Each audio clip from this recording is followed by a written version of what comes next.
Hi hello good morning అండి. అందరూ ఎలా ఉన్నారు? బాగున్నారు కదా? మేము బాగున్నామండి. ఈరోజు వచ్చేసేసండి బంగాళదుంప అండ్ క్యాప్సికమ్ కర్రీ. ఏమి లేదండి, చాలా అంటే చాలా సింపుల్. ముందుగా స్టవ్ అనేది ఆన్ చేసేసుకొని పాన్ పెట్టేసుకుని ఆయిల్ అనేది వేసేసుకున్నాం. ఆయిల్ కొంచెం హీట్ ఎక్కేదాకా ఉంచి దాని తర్వాత ఇంకా తాలింపులు అనేవి కూడా వేసేసుకున్నామండి.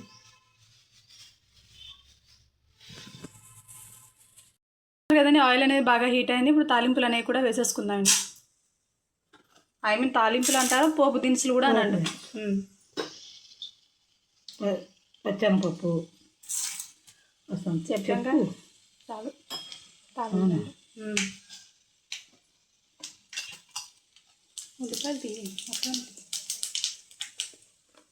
అలాగే ఇప్పుడు ఉల్లిపాయను పచ్చిమిర్చి కూడా వేసేసుకుందామండి.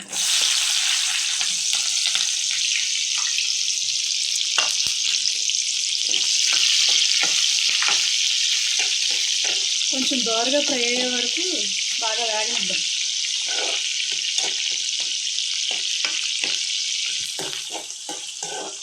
కొంచెం కరివేపాకు కూడా వేసేసుకున్నామండి. చూసారు కదండి, దోరగా అనేది ఫ్రై అయిపోయినాయి. దోరగా ఫ్రై అయిపోయిన తర్వాత అలాగే మనం ముందుగా కోసేసి పక్కన పెట్టుకున్న క్యాప్సికమ్ అనేది కూడా వేసేసుకున్నాము. క్యాప్సికమ్ అండి, ఇది గ్రీన్ చిల్లీ అనేది అంటారు కదా, ఆ గ్రీన్ చిల్లీస్ వేసేసుకున్నాం.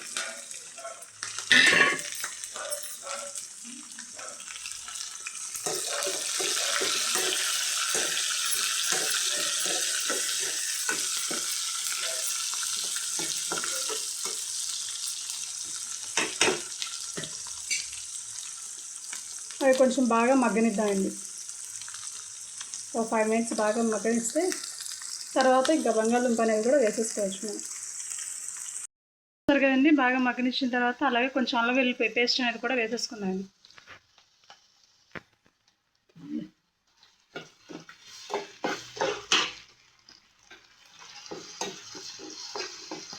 ఈ బంగాళదుంప క్యాప్సికమ్ అనేది చాలా అంటే చాలా ఈజీ అని, అంత టేస్టీగా కూడా ఉంటుంది.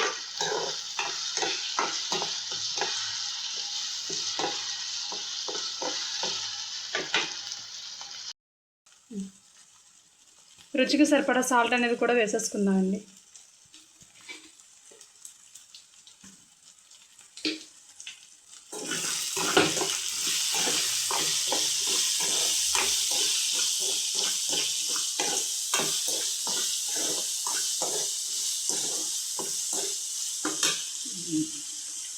చిటికెడు పసుపు,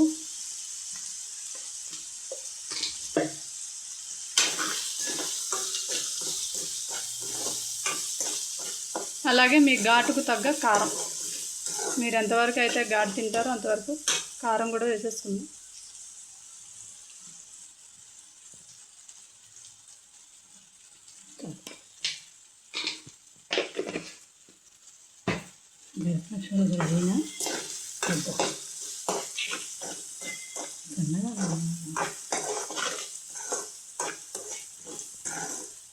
ఒక 5 మినిట్స్ బాగా మగ్గనిద్దాం. బంగాళదుంపలు అనేవి కూడా వేసేసుకుందామండి.